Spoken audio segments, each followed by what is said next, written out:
Welcome to this trip through one of the most upsetting cases in the history of the Ozark Mountains.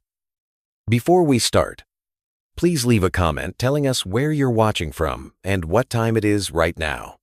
We want to know what places and times of day or night these written accounts reach. In November 1897, a local hunter from Tenney County, Missouri found what he thought was the body of an animal near the White River.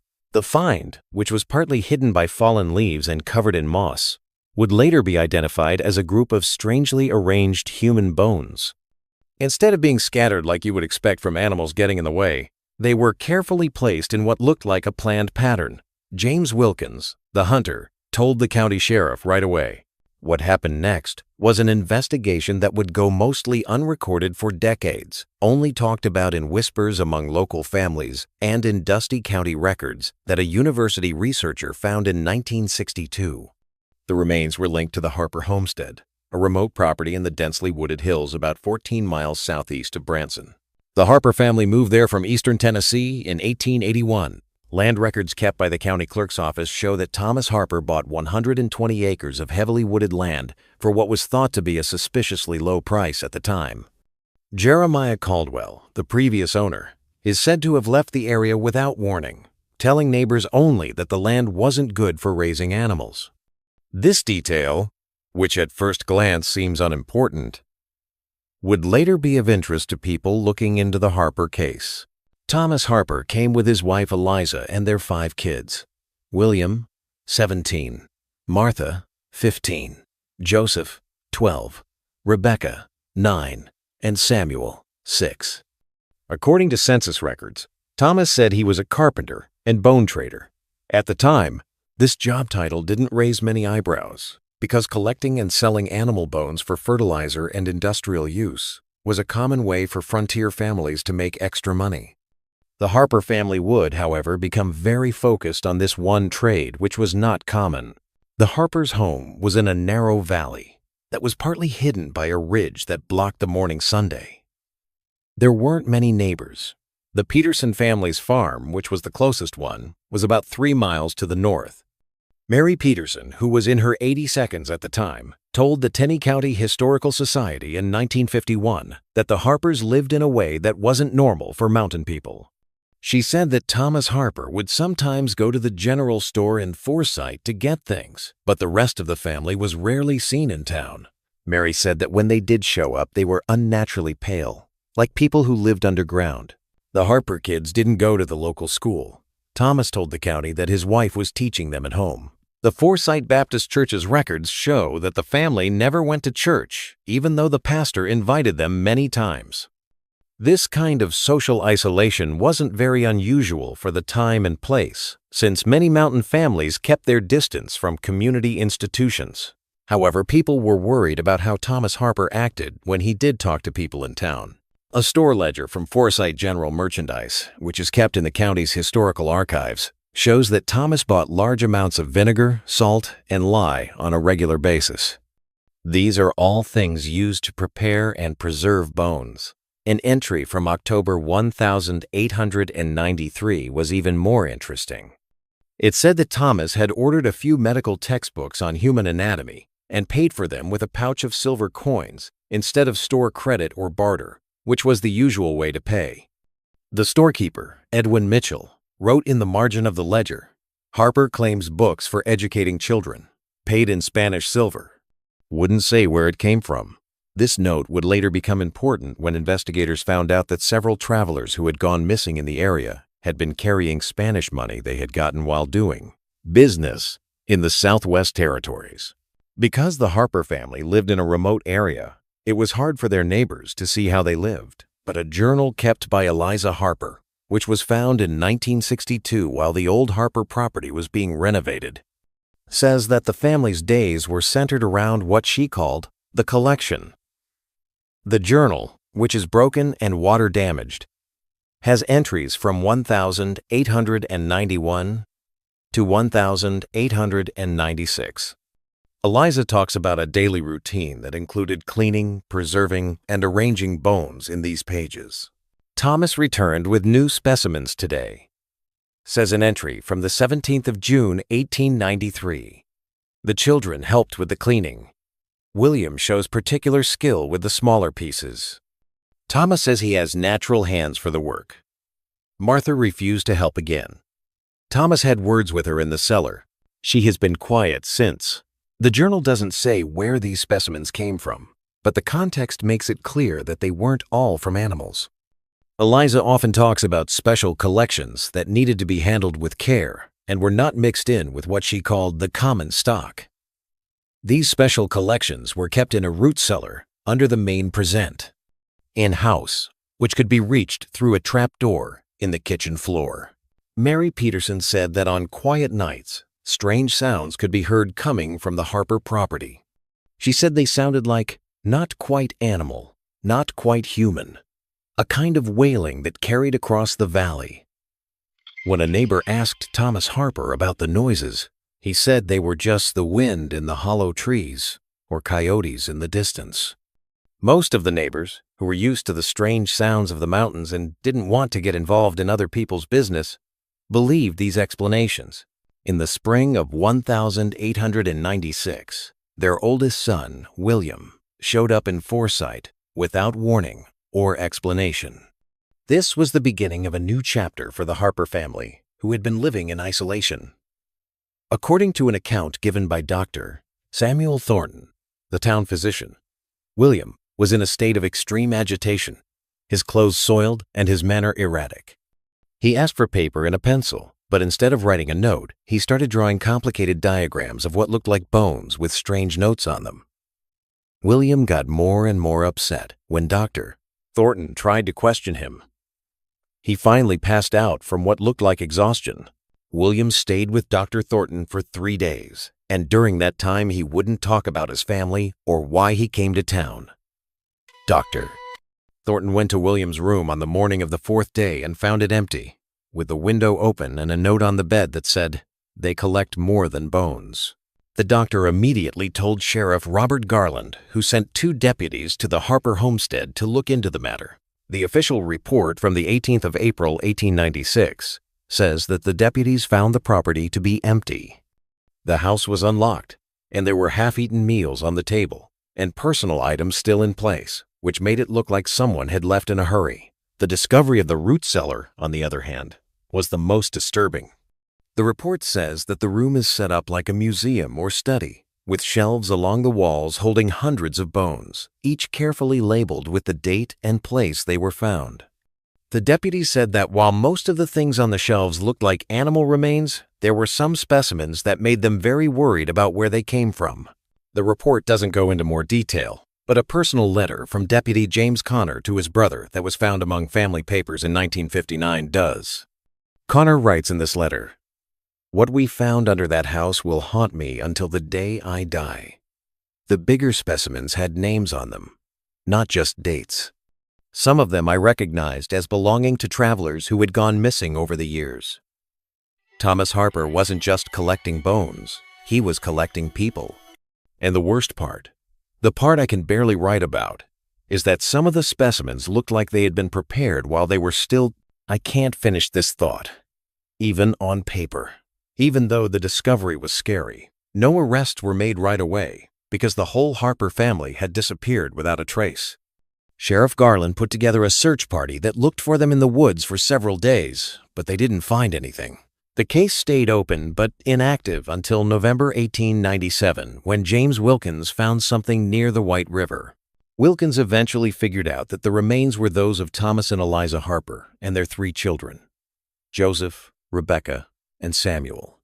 A forensic examination, which is very basic by today's standards, showed that they had been dead for about a year, which means that they died soon after the deputy visited the homestead. The way they were arranged, with their skulls facing inward in a circle, suggested that it was a ritual, rather than just a random disposal. The remains of William and Martha Harper, the 2 oldest children, were not found, which is interesting. No one knew where they were, which led to rumors that they might have killed the rest of the family. When investigators found a secret compartment in the wall of the Harper's root cellar that held a journal that was thought to belong to Martha, this theory became more believable. The journal, which was written between 1894 and 1896, gave a disturbing picture of life in the Harper home. Martha said that her father had slowly changed his bone collecting from animals to people. He started with remains he found by accident, like travelers who died from exposure or accidents in the remote terrain, and then moved on to more planned acquisitions. One entry says, "Father says that each skeleton tells a story, and that he is preserving these stories for future generations. Mother helps him prepare them using techniques Father learned from a book he keeps locked in his trunk. William has begun to help as well, showing an enthusiasm that scares me. Yesterday, he asked Father if different types of people have different bone structures. The way he looked at me as he asked made my blood run cold." Martha's journal says that she and William had made a deal to leave the homestead, but they didn't agree on what to do about their younger siblings. The last entry, from the 10th of April, 1896, says only, "William has gone to town.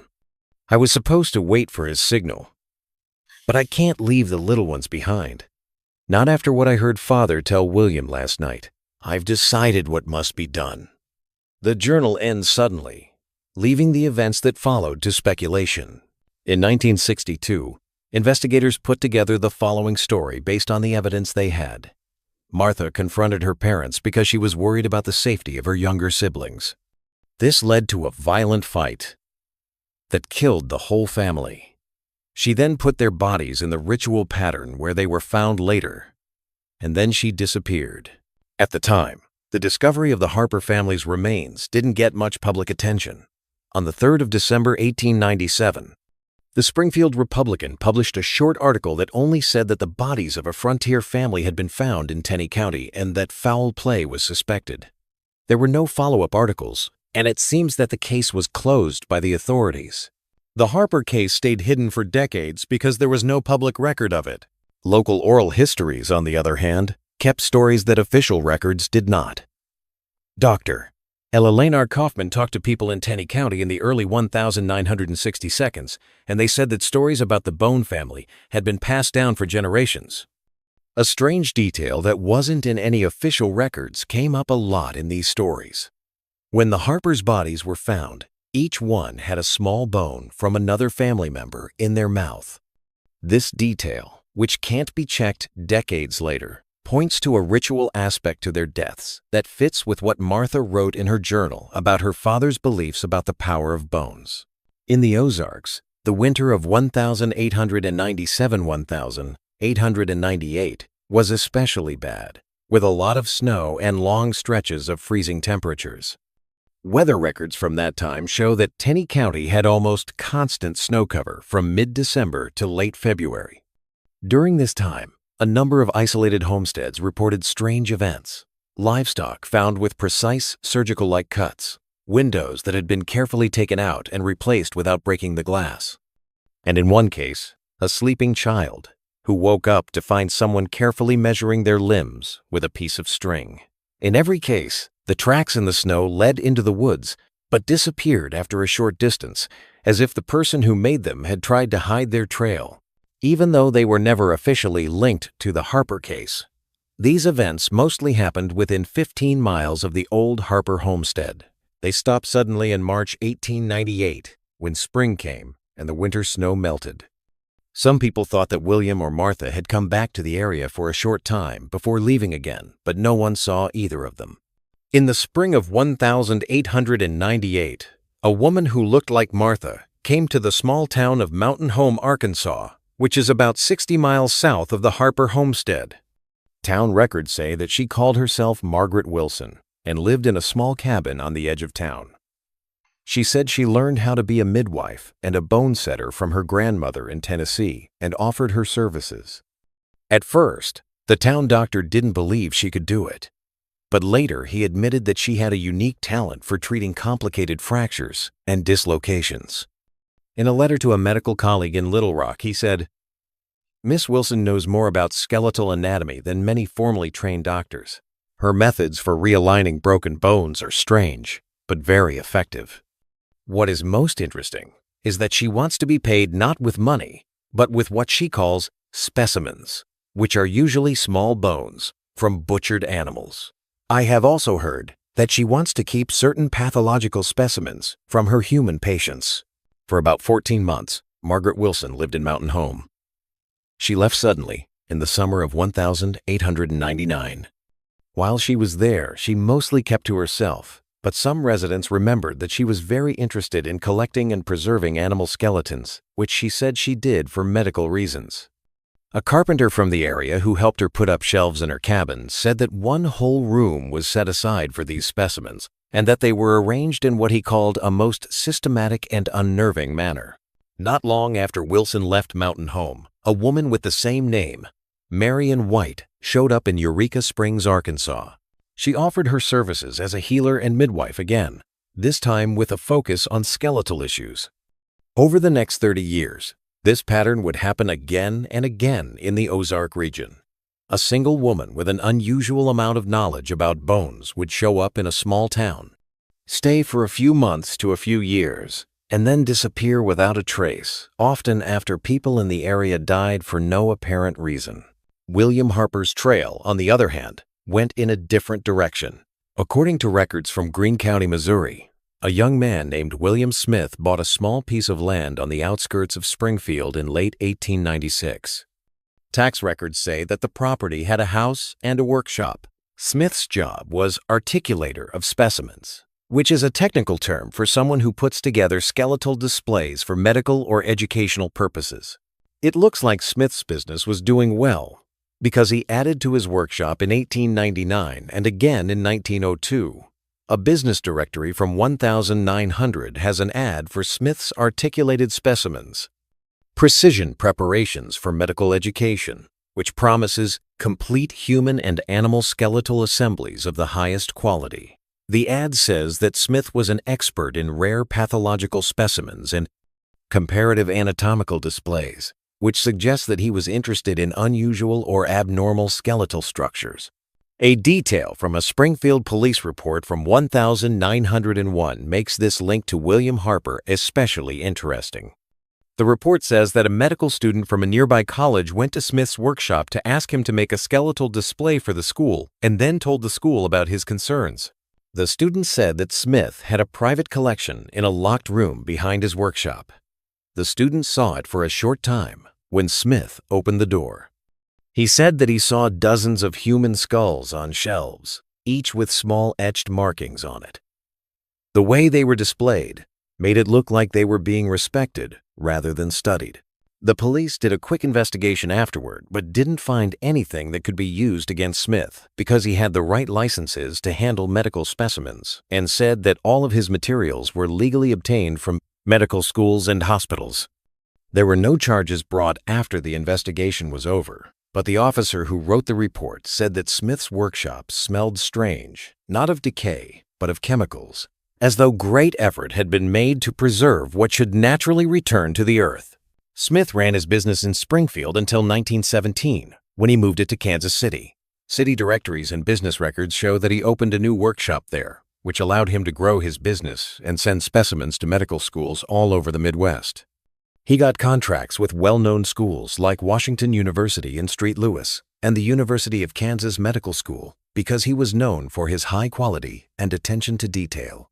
These places didn't know where Smith got his amazing ability to work with bones. Dr. Kaufman talked to a former apprentice in 1963 who said that Smith would sometimes talk about his childhood education while working late into the night.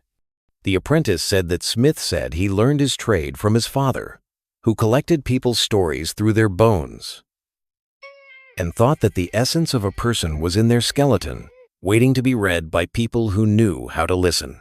The apprentice also told about a strange ritual he saw Smith doing when he thought no one else was around. Smith would pick out a bone from his private collection, hold it up to his ear, and stay still for a few minutes, as if he were listening to something. Then, he would write down his thoughts in a leather-bound journal that he kept locked in a drawer. Smith is said to have told the apprentice, "Every bone whispers the story of its owner.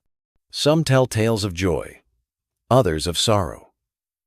The most interesting ones tell secrets their owners tried to take to their graves." Smith's business did well until he died in 1938. The Kansas City Star's obituary for him called him a respected artisan in the specialized field of medical preparation, and said that he had made a big difference in medical education in the area. It said that he had no known living relatives and that his estate would be divided among several medical institutions. There was no mention of his early life or where he came from in the obituary. We don't know what will happen to Smith's private collection. His estate's inventory records show that the collection was not one of the things that were given to the medical schools. A neighbor who was interviewed in 1965 said that in the weeks before Smith died, a stern-looking woman came to his house several times at night and took a lot of boxes with her. The neighbor said the woman was old but very strong, and her eyes seemed to look right through you. This description is very similar to what people said about the Bone Lady in different Ozark towns around the same time. Clarence Jenkins, a local historian in Mountain View, Missouri, wrote down stories about an old woman who lived in a cabin far away from town from 1935 to 1937. Jenkins wrote, "The woman, who only gave her name as Martha, was known for her ability to treat ailments related to the bones and joints. Locals sought her help for everything from arthritis to broken limbs. She required unusual payment, a lock of hair, nail clippings, or in some cases, the extraction of a small unnecessary bone, such as a floating rib or small toe joint, which she claimed hindered proper healing." Jenkins' story goes on to say, "When she left our community, several elderly people who had been under her care were found dead in their homes. The authorities said the deaths were natural because the people were all very old and showed no signs of violence. However, when the bodies were prepared for burial, it was discovered that each one had been subtly altered, with small cuts made and sutured closed with great skill. In each case, family members said that certain bones seemed to be missing from the deceased, but no formal investigation was ever done." In 1941, the last confirmed sighting of a woman thought to be Martha Harper was in Eureka Springs, Arkansas. At this point, she would have been about 75 years old. Reports in the local newspaper say that an old woman known to residents as Mother Bones lived in a small cabin in the woods outside of town for a number of years. People didn't see her very often, but she was known to leave remedies made from ground bone and herbs on the doorsteps of sick people, sometimes before they had even told anyone about their illness. After a bad ice storm in the winter of 1941, a few worried neighbors went to check on the woman's cabin and found it empty. Inside, they found what the Eureka Springs Times-Echo called a museum of mortality, hundreds of bones of different sizes arranged in circles around the room. In the middle of these circles was a small wooden box that looked like it held a bunch of children's teeth, each one carefully labeled with a name and date. A journal found under a loose floorboard with entries going back decades was the most disturbing thing. The last entry, from the 18th of December, 1941, said, "William is gone now. I felt his passing 3 nights ago. The collection calls me back to where it began. The circle must be completed." The journal was given to the police, but it disappeared from the evidence room before they could look at it closely. The deputy sheriff who first got the journal quit his job and left the area without saying why. Dr. Eleanor Kaufman, an anthropologist from the University of Missouri, began studying Ozark folk practices in 1960. Without her work, the Harper case might have stayed a little-known footnote in Ozark history. Dr. Kaufman came across many references to bone collectors in local folklore while doing fieldwork. These were families who were said to collect and keep human remains for unknown reasons. She first thought these stories were just superstitions, but her mind changed when she found the county records about the Harper family. Dr. Kaufman's research led her to talk to dozens of older people in the Ozarks who remembered meeting people who looked like William and Martha Harper. These interviews showed a clear pattern. Both siblings seemed to have kept up their family's bone collecting traditions, but in different ways. William worked in a business that was only somewhat legal, providing medical specimens while keeping his own collection. Martha took a more nomadic approach, moving between small towns and gathering specimens while working as a healer. Dr. Kaufman's research uncovered a troubling possibility: that the Harpers adhered to an obscure tradition that existed prior to their arrival in America. She found documents in the archives of the American Folklore Society that said similar things had happened in isolated communities in the Carpathian Mountains of Eastern Europe. There, some families were thought to be keepers of the dead, keeping certain bones from dead community members to keep a physical link between the living and their ancestors. Dr. Kaufman's research shows that this tradition was based on the idea that bones held the essence or memory of their owners. The keepers of bones from different people were said to have access to the collective knowledge and experiences of those people. The more varied the collection, the more wisdom the keeper had. Dr. Kaufman suggested that early European settlers brought this tradition to America, where it grew in the isolated communities of the Appalachian and Ozark regions into the practices seen in the Harper family. She said that Thomas Harper had been a traditional keeper, mostly collecting bones from people who had already died. However, as time went on, his methods got more aggressive as he tried to grow his collection. Dr. Kaufman's research was most concerning because she found that the Harper family was not special. Her interviews and research in archives found proof of at least 7 other families in the Appalachian and Ozark regions who did the same things between the early 1800s and the middle of the 20th century. None of them were as well documented as the Harper case, but they all had similar traits. They lived on isolated homesteads, were very interested in studying anatomy, and were connected to people who had gone missing nearby. Dr. Kaufman wrote in a paper published in a small academic journal in 1964. These bone collector families seem to work independently of each other, but they share a common folkloric tradition. They usually keep up their practices for several generations before either giving them up or dying violently, often at the hands of their own family members. What is perhaps most disturbing is the possibility that this tradition continues in the present day, adapted to modern circumstances, but keeping its essential character. Dr. Kaufman's research came to an abrupt stop in 1968 when she took a break to look into similar folklore in the remote mountain towns of eastern Kentucky. Her department chair said she planned to come back after 6 months, but she never did. Her car was found parked at a trailhead near Pineville, Kentucky, with her research materials neatly organized inside. However, there was no sign of Dr. Kaufman herself. The official report said that she probably had an accident while hiking alone in the rough terrain.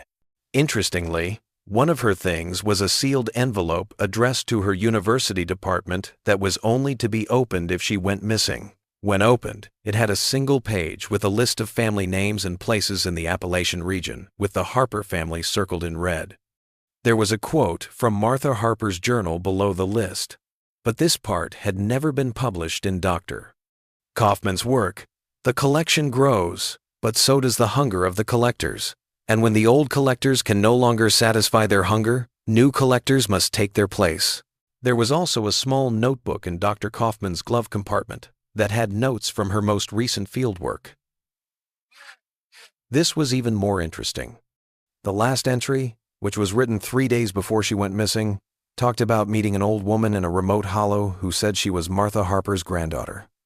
The notebook says that this woman asked Dr. Kaufman to see what she called the family legacy, a collection that Thomas Harper started and that has been passed down through 3 generations. Dr. Kaufman wrote, "Mrs. E. showed me to a root cellar beneath her kitchen, accessed through a trapdoor concealed under a rug. The space beyond defies easy description. Shelves line every wall, holding hundreds of bones, each meticulously labeled and arranged according to some system I cannot yet discern. Mrs. E. claims these specimens speak to her, revealing the experiences and knowledge of their former owners. When I expressed skepticism, she selected a small finger bone from a drawer, pressed it to my forehead, and described with unsettling accuracy details of my childhood that I have never shared with anyone.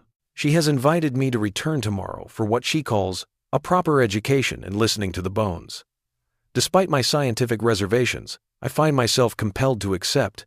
There are no more entries in the notebook, and Dr. Kaufman was supposed to go back to see Mrs. E. shows the last thing we know about where she was before she went missing. Based on her notes, the authorities searched the area but couldn't find anyone who fit the description of Mrs. E. or any property that has a root cellar that looks like Dr. Kaufman's description. The case was finally ruled as a presumed accidental death, even though her body was never found. The Harper homestead is long gone, and the forest that surrounds it has taken back the land. There was a plan for a hiking trail to go near the property in 1972, but it was dropped after 2 surveyors working in the area said they felt watched by something unseen and heard the sound of something moving through the underbrush, following but never showing itself. People in the area still avoid it and call it Harper Hollow, and they tell their kids not to go too far into those woods. A graduate student studying Ozark folklore tried to find the exact location of the Harper homestead in 1985 by looking at county land records and topographical maps. His research notes say that he found a clearing that looked like the Harper property and was the right size. He found a circle of unusually lush plants about 20 feet across in the middle of this clearing. This is the same size as the root cellar under the Harper house. Soil samples taken from this circle reportedly showed high levels of calcium phosphate, which is what happens when bones break down over time. The student's research notes end with a disturbing observation that those who know the case well will find disturbing. As I was getting ready to leave the site, I saw something partially buried at the edge of the clearing. It looked like a small hand-carved wooden box. Inside was a single human finger bone, yellowed with age, with what looked like tiny numbers etched into the surface. I put it back exactly as I found it and left right away. I believe that some collections are best left alone. The University of Arkansas Medical Center in Little Rock reported an unusual medical case in 1992. A 7-8-year-old woman from a small town in the Ozarks came in with severe osteoporosis. Doctors found something amazing during routine x-rays. The woman had more than 30 small bone fragments embedded in the soft tissues all over her body, mostly around her major joints and at the base of her skull. It was even more amazing that these pieces didn't match her own bones. They looked like they came from more than one person. When doctors asked her about this strange thing, she said that her grandmother had been a bone woman who put the pieces there when she was a child to share the strength of others with her. She said that the practice had been passed down through her family for generations and asked that some of her bones be kept and given to her granddaughter after she died so that the tradition could continue. The medical staff wrote down the case, but they didn't publish it in well-known medical journals because they were worried about ethics. The woman's name was taken out of the hospital records, but her birth county was listed as Tenney, which was also where the Harper family lived. This case makes us think about how the bone collector's methods may have changed over time. If Dr. Kaufman's research is right, the tradition didn't die with the Harper family. Instead, it changed and lived on, passing from one generation to the next in less and less obvious ways. Many rural communities, especially those in mountainous areas, are isolated, which gives unusual practices a lot of room to continue without being noticed by outside authorities. In 2002, an archaeological survey that was done before the expansion of a state highway near the Arkansas-Missouri border found a number of unmarked graves that dated back to the mid-19th to early 20th centuries. The condition of the remains in these burials drew attention to them. Each skeleton was missing certain bones that had been removed with surgical precision. The archaeologist who wrote about the site said in his report that the way the bones were taken out was the same for all of the burials, which suggests that it was a planned practice rather than just a few cases of grave robbery. The report was sent to the State Historical Preservation Office and quickly classified because the findings were so sensitive. The most disturbing thing was finding a small metal box buried between 2 graves. There were several human finger bones inside, each with tiny symbols on them that looked a lot like the cataloging system used in the Harper collection. Carbon dating put the box and its contents in the early 1900s, which is when Martha Harper would have been active in the area. The archaeologist asked for permission to look into the site more deeply, but the request was turned down and the area was paved over as planned. A fire at a storage facility in Springfield, Missouri in 2007 led to an unexpected discovery. A collection of journals and specimen containers from the early 20th century was among the damaged items found in a long-abandoned unit. The journals had detailed notes and drawings of body parts, as well as what looked like a way to organize human remains. Several of the entries had the name W. Smith on them, with dates from 1901 to 1,935. The most important thing was a family tree drawn on the inside cover of one journal. It showed the line of descent from Thomas and Eliza Harper through their son William, with Smith in parentheses, and on to people who lived in the Springfield area when the journal was last updated. This finding gave the first real proof that William Harper was connected to William Smith and that he had made a new identity after leaving the family home. The specimen containers had a lot of small human bones in them, and each one was carefully labeled with names, dates, and places. A handwritten note that came with the collection said that these specimens were the accumulated wisdom of 3 generations, preserved for those who know how to listen. The note was signed A. Harper, but there was no indication of which family member wrote it or when the storage unit was first rented. Local officials took the items and tried to find the people listed on the family tree, but most of them had either died or moved and left no forwarding address. The state medical examiner's office eventually got the bones for burial, but the journals were kept as evidence in what was called a historical investigation with no active suspects. Researchers are still wondering if the Harper tradition really ended with these discoveries, or if it still exists in some form today. The remoteness of many rural communities in the Ozark and Appalachian regions allows for the continuation of unusual practices without detection. Dr. Kaufman's research indicated that the bone collectors were flexible, altering their techniques to accommodate evolving conditions while preserving the fundamental essence of their tradition. In 2015, a hospice nurse in rural Arkansas noticed an unusual pattern among older people in some communities. She said that family members often asked to be left alone with the dead person for a few hours before calling a funeral home.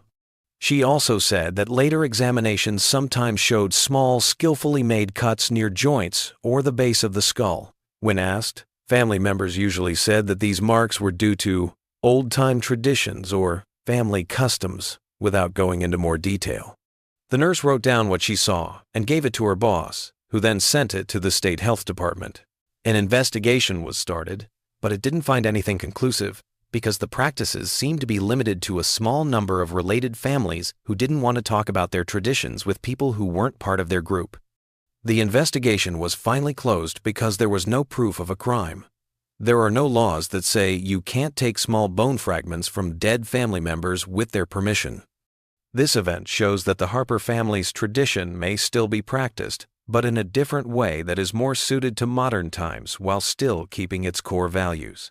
If that's the case, then the bone collectors are not just a historical curiosity. They are a living tradition that has lasted for generations by staying just out of sight of most people.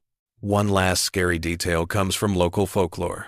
People in some parts of Tenney and Stone counties still tell stories about how you might hear the sound of someone carefully arranging small, hard objects if you go deep enough into the forests near what was once Harper land during the darkest phase of the moon. People say that a woman's voice softly reciting names and dates, as if she were writing them down in a ledger, goes along with the sound. People who say they heard this voice say it is not threatening or evil, but rather focused and methodical, like the voice of someone doing work they think is important, necessary, and never done. It is still up for debate whether the story of the Harper family is an isolated case of frontier madness or proof of a darker tradition in the region's cultural history. There is no doubt that their story still resonates with people who study the hidden histories of rural America. It reminds us that there are currents of belief and practice that run beneath the surface of recorded history and sometimes come to light, only to sink back down before they can be fully understood. A retired anthropologist looking into folk medicine in the Ozarks met an old woman in a remote part of Shannon County, Missouri, in 2018. She said her family had been keepers of memory for generations. The woman went on to say that some families were responsible for keeping the knowledge and experiences of their communities alive through what she called physical repositories. She didn't go into detail, but she did say that her grandmother learned the practice from a traveling bone woman in the early 1940 seconds. Later, the anthropologist found out that the woman's grandmother had lived in Eureka Springs for a short time when Mother Bones was known to live there. This link suggests that Martha Harper's influence may have reached beyond her immediate family, forming a network of practitioners who continued the tradition in different ways. The anthropologist tried to set up a follow-up interview with the woman, but when he went back to the area, he found that she had moved and left no forwarding address. Neighbors said she left without warning after getting a letter that seemed to upset her a lot. People who are connected to the Harper tradition have always left suddenly and moved to new places on purpose. It suggests a network that keeps people in touch while staying broken up and hard to find on purpose. This is a survival strategy that has worked for them for over 100 years. A historical preservation project in Tenney County found a bunch of county coroner's reports from the 1,892 that had been misfiled and forgotten in a courthouse basement in 2020. One of these was a closer look at the Harper family remains that James Wilkins found in 1897. Dr. Lawrence Williams wrote the report, which pointed out some strange things that weren't in the official sheriff's report. Dr. Williams said that the remains of Thomas and Eliza Harper showed signs of small, precise extractions at important points in their skeletons, such as the atlas vertebrae at the top of the spine, the first joint of the right index finger, and a part of the temporal bone near the ear canal. It looked like these extractions were done after death, with a lot of skill and special tools. The remains of the 3 younger children also showed similar extractions. Dr. Williams said that each set of remains had a small bone fragment from another family member put in the mouth cavity, which was the most important thing. It looked like these pieces had been carefully shaped and polished, with tiny marks carved into their surfaces. Dr. Williams wrote at the end, "These changes suggest ritual importance beyond mere murder. The careful removal of certain bones and the placement of foreign bone fragments in the oral cavities suggest a systematic practice with a specific purpose, though the nature of this purpose remains unclear." Dr. Williams suggested that more work be done, but it seems that local officials who wanted to close the case didn't listen to him. People forgot about his report until it was found again more than 100 years later. By then, Dr. Williams had already died, taking with him any new ideas he might have had. The rediscovery of this report sparked new interest in the Harper case among historians and anthropologists who study Ozark folklore. One of these researchers, Dr. Melissa Chen from the University of Arkansas, started to put together a list of similar things that had been reported happening in the area. Her research uncovered a persistent pattern of bone-related customs that thrived on the fringes of mainstream society, primarily sustained within isolated communities with minimal external interaction. Dr. Chen noted several important traits that were common across these reports. The belief that certain bones held the essence or memory of their owners, the practice of taking these memory bones after death, the custom of shaping and marking these bones with symbols that were unique to each keeper, and the tradition of passing both the collected bones and the knowledge of how to use them from one generation to the next, usually through women. Dr. Chen's discovery of a common thread that linked many of these stories was the most interesting. This thread was about a woman who traveled and brought or strengthened these practices in different communities in the early to mid-20th century. Even though the details about this woman varied, they all said that she was very knowledgeable about skeletal anatomy and that she wanted to be paid in small bone fragments instead of money. Dr. Chen's research led her to suggest that Martha Harper didn't just keep her family's traditions going on her own. She actively spread them throughout the area, creating a network of practitioners who shared the same core beliefs but changed the way they did things to fit their own needs. Dr. Chen said that this network might have helped keep and protect the tradition during times when it was being watched more closely or was in danger. Dr. Eve Chen tried to find people who still practice these traditions in 2021 so she could interview them in person. Most of the people she asked to take part said no or gave her vague general information, so her efforts were only partially successful. But an older woman who lives in a remote part of Madison County, Arkansas, agreed to an interview as long as her name was kept secret and some details about her practice were not included in any published work. Dr. Chen's field notes say that this woman called herself a bone listener, which means she could get information or memories from the bones of dead people. She said that this ability was not supernatural, but rather a skill that had been passed down through generations of women in her family. She said that the practice involved more than just keeping bones safe. It also involved a complicated process of attunement that let the keeper access the memories stored in them. Her account of how this tradition had been kept alive in the modern world was the most telling.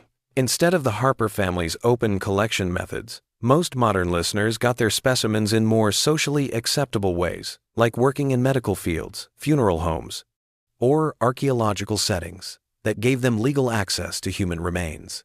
Some had changed their ways so that they mostly focused on personal or family remains, keeping small pieces of dead relatives instead of gathering from strangers. The woman also said that there is a loose network of practitioners in the area, but they are not connected by formal organizations. Instead, they are connected by family ties and shared traditions. She talked about yearly get-togethers at different places where people would trade samples and information. When Dr. Chen asked about the origins of this network, the woman said a name that caught her attention right away: Bold Martha, who taught my grandmother's generation. This interview gave the strongest evidence yet that the Harper tradition is still alive today, though it has changed and been hidden to avoid detection. It showed that Martha Harper had an impact on many people outside of her own family, leaving behind a legacy that has lasted for more than 100 years. Reports of strange things happening at the Harper homestead site have kept coming in. A group of hikers who went into the area in 2022, despite warnings from locals, said they found a clearing that looked like the Harper property. In the middle of this clearing, they found what looked like the remains of a stone foundation, which could have been the base of the root cellar that historical records talk about. What was even more disturbing was their report of finding a circle of small cairns around this foundation, each of which they thought at first were animal bones. When they looked more closely, they saw that the bones were human finger and toe phalanges, each with small symbols on them. The hikers told the police about what they found, but when sheriff's deputies got there, they found no clearing, no foundation, and no cairns, just a thick forest with no signs of recent human activity. There has never been a good explanation for this difference. The hikers, who were all experienced outdoor enthusiasts who knew the area well, stood by their report and the exact coordinates they had written down. Some people think they just got lost in the strange land, while others have come up with stranger ideas. This event has become part of the Harper legend in local folklore. It says that the site appears and disappears in a way that only the bone collectors can see, and that only people they want to see it can see it. We may never know the full extent of what the Harper family did. There are gaps in the county records from that time, and some of the volumes are missing or broken. It is hard to say exactly how many travelers went missing in the Ozark region while the Harper family lived there, but newspaper articles from Springfield, Missouri, and Little Rock, Arkansas, suggest it could have been a lot, maybe as many as 30 people over a 15-year period.